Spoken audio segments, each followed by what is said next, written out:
10 minutda. Odamlar ko'p uskuna bilan kiradi, ko'pgina mining apparatlar sotib oladi.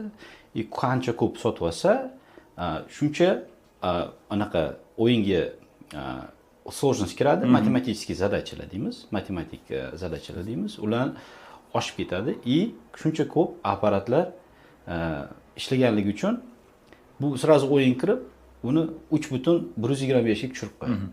Do'stlar, eslatib o'taman, bu podkastimiz juda texnik yo'nalishda bo'ladi. O'ylaymanki, qiziqma sal skучныйroq bo'ladi, lekin oxirigacha ko'rsanglar, уже nima deydi, puzzle сложится deyshadi-ku.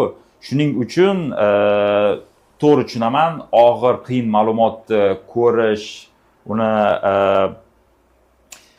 qabul qilish juda qiyin bo'ladi, ammo bu juda ham foydali. Bemanoli Reels, Shortslarni ko'rish o'rniga bu podkastni oxirigacha ko'rishni tavsiya qilaman.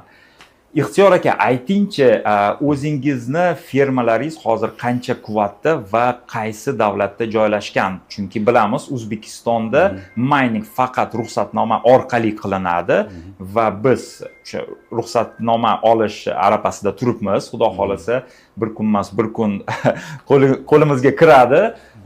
Shuning uchun hozir bilaman, siz mining bilan shug'ullanasiz. Qaysi davlatda va nimaga?